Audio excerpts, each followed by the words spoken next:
Welcoming you to a life of awareness, the Presence Project is excited for you to join us for today's podcast with your host, Paul Kerzner.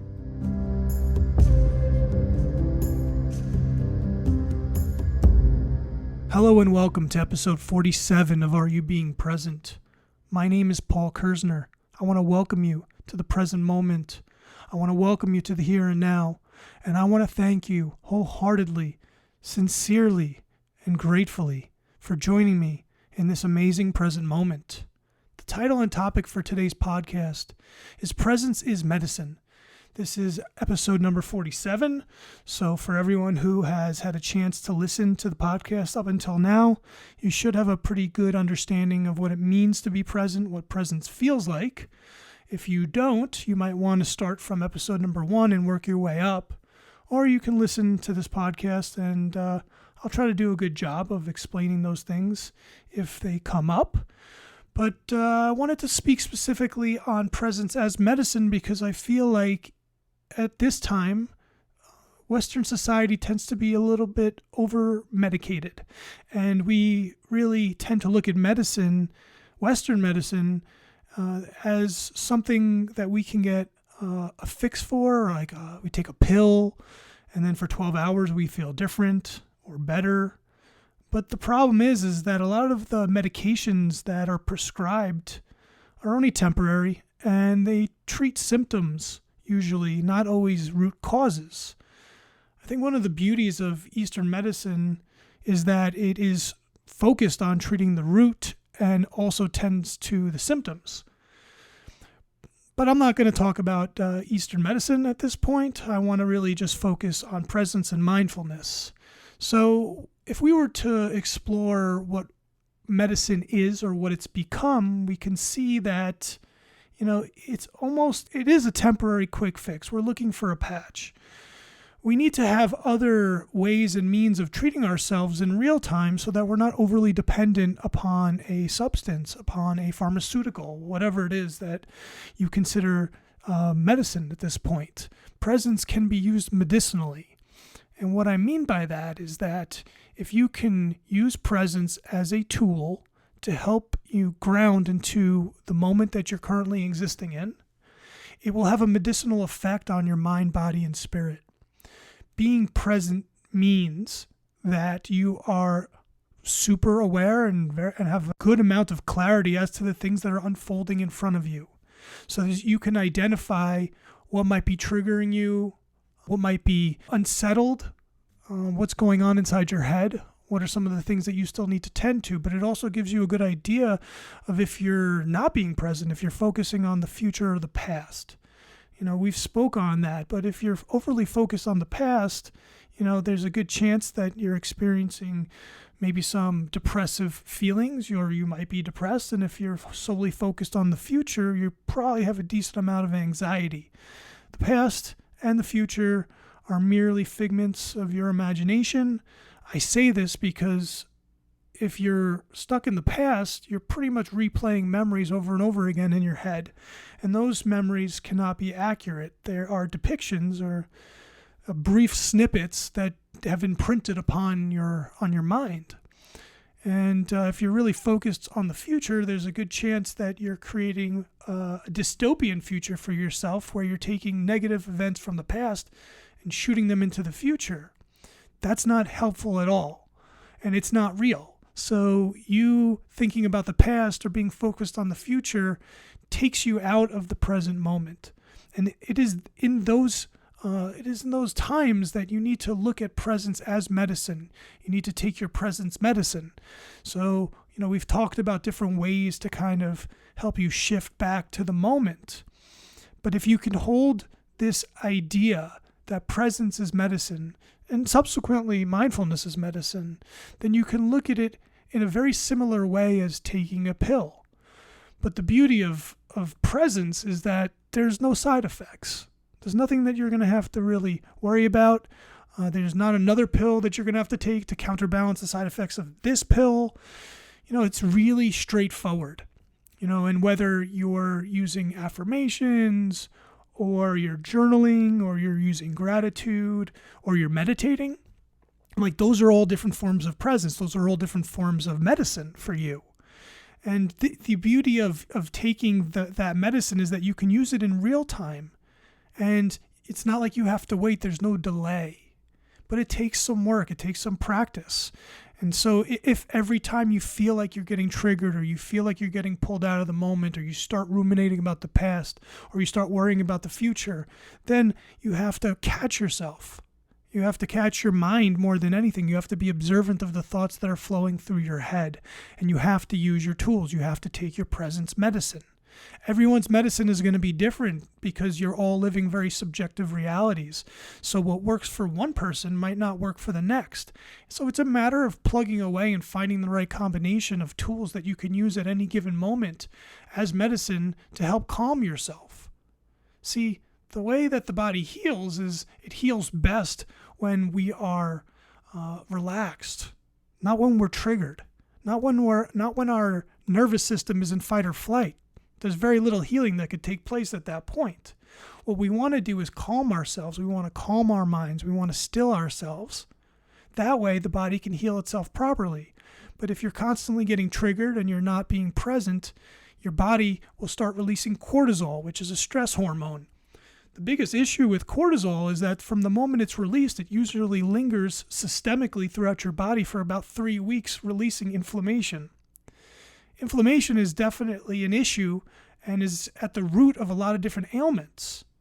And the bigger issue with cortisol is that, say you get stressed out in this moment and your body releases cortisol, and then you get triggered maybe 10 minutes from now or a day from now or whatever, it releases cortisol again, so you get stuck in this loop where your body's doing its best to clear out all of the cortisol and the inflammation, but if you keep releasing it, you're going to get stuck in a skip. So that's where presence comes in. It really, and it takes, sometimes it's going to take a decent amount of practice to get you to a point where you catch yourself not being present and then implement your tools. It can be challenging at first. I'll be the first to admit that because, I'm on this journey as well as everyone else here.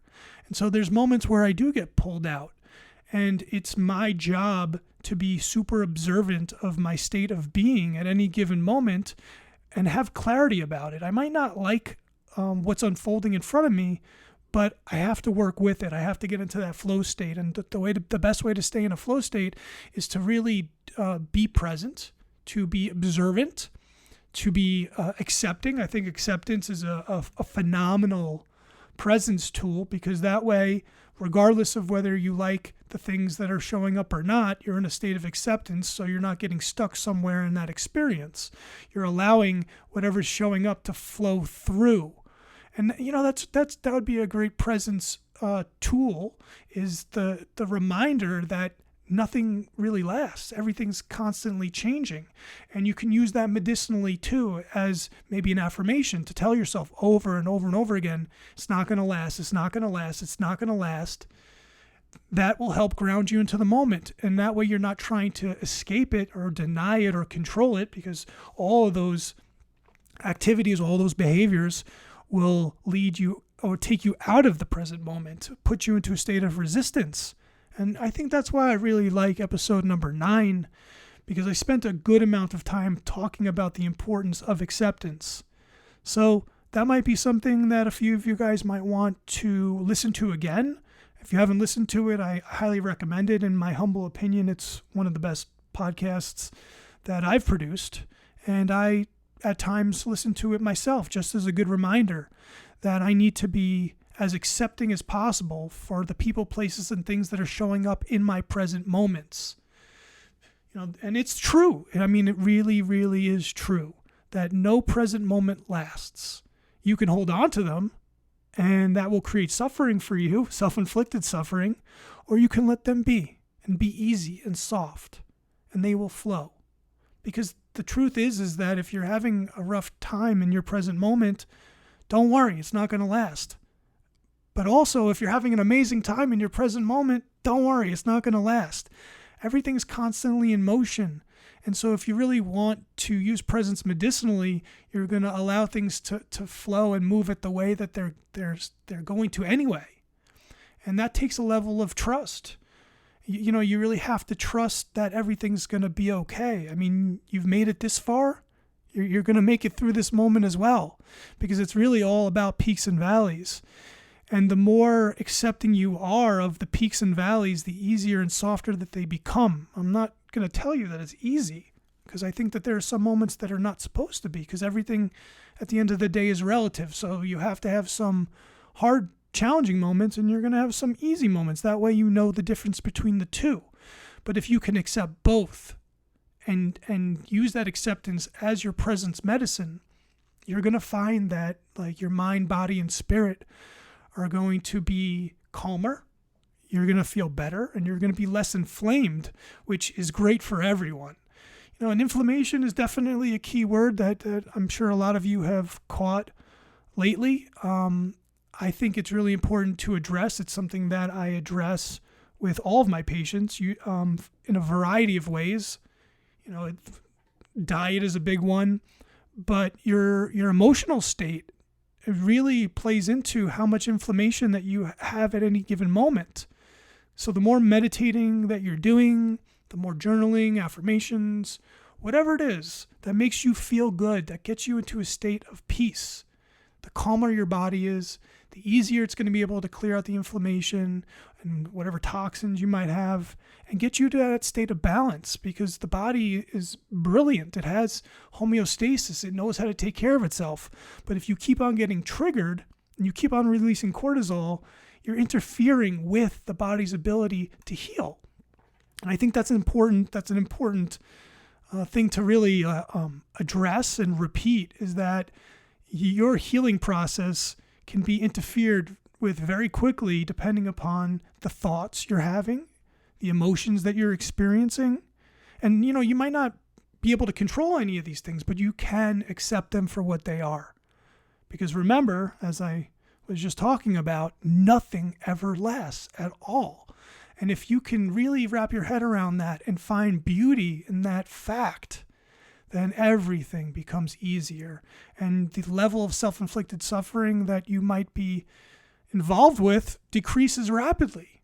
And it's just not necessary. I mean, I do believe as human beings, we do experience a certain level of suffering. You don't have to add the self-inflicted part. That's not necessary. And by doing this work, by being present, by being mindful, by taking good care of yourself, by meditating, by watching your thoughts, everything is going to feel better. Everything is going to make a little bit more sense. You're going to have that much more clarity. You're going to feel better about your life, about how things are, and even about how things were, because you're going to be able to reflect back and see the past for what it is, which is just a collection of memories that are slightly skewed, and flawed. And you'll be able to look at the future and understand that, no one can predict the future. No one knows what's going to happen at all. So we have to let go of that. And we just have to stay grounded and focused on what's unfolding in front of our face. And, a good question that I like to ask myself, as well as present to the people that I work with, is that when things are happening in front of you, to you, the only question that you need to ask is, okay, this is happening. What do I need to do about this? Or what do I want to do about this now? Not later, and not what did I do, but in the moment. Because that's the only opportunity that you have to have some influence about the things that are showing up for you. And the experiences that you're having are not happening to you. They're happening for you. And that's really important perspective and perception to hold, is because, if we see it like that, we're not taking a victim role. We understand that there's opportunities that are unfolding in front of us, and we can learn from them. But if you think that things are happening to you, you get into a state of resistance and rejection, and it becomes very difficult, if not impossible, to see the opportunities and the growth that could take place at any given moment. So, that's something else to take into consideration, and to use your presence medicine so that you can have that clarity, so that you can shift gracefully and easily throughout your day, throughout your life, throughout any given moment. So, I hope that a lot of the things that I just touched upon were helpful. I know that for some people, it'll be a reminder, and for other people, this will present some new ideas. But I really do think that if we can start looking at presence as medicine, or using presence medicinally in conjunction with maybe the other medications that you're taking, everything will start to feel better. And, at the end of the day, that's what this is all about. And so I encourage you to start to sort out what feels right to you, what tools are going to be helpful when you're feeling triggered, when you're feeling upset, when you're feeling frustrated, when you're overly focused on the future or the past. You have to have a toolbox that you can open up at any given moment so that you can shift. Because it really can be very easy to get pulled out of the moment. And of course, your ego loves that, and wants you to think things and feel things that have nothing to do with the present moment. So ego identification is definitely something that I think everyone should take some time to focus on. And I'm not going to dig into that right now. But I will say this. If you don't use your presence medicine, your ego will run amok, because it's going to control you. And when I say your ego, what I like to kind of use as an example, or as an analogy, is that you have this voice in your head, and it's very loud, and it's very controlling and very influential, and it's very tricky, and it very rarely wants you to be present. And if you're not using your presence medicine, that voice, your ego, will lead you down a path or make you feel ways that are not appropriate, that are not helpful, that are very negative, and that have consequences. And so part of being present is to be able to identify the voice in your head and ultimately change the relationship with it. But we're just trying to break that stream of consciousness. And again, it's the presence medicine that you're going to use to break that stream so that it doesn't control you, so that you don't have to feel any other way but how you want to feel in any given moment. That's the beauty of doing your work.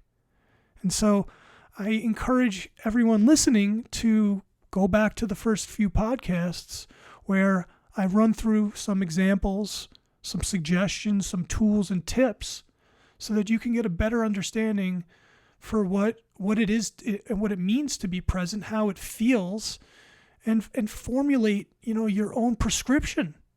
It's going to be a beautiful thing. And I could tell you from personal experience, because I have my own presence toolbox. I have my own presence medicine.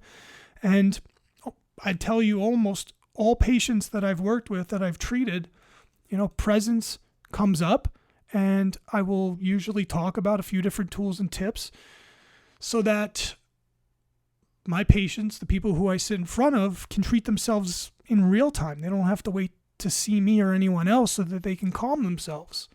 Because if you can calm your mind, you can calm your spirit, you can calm your body, like your body's going to heal itself. You're not going to need anyone or anything else.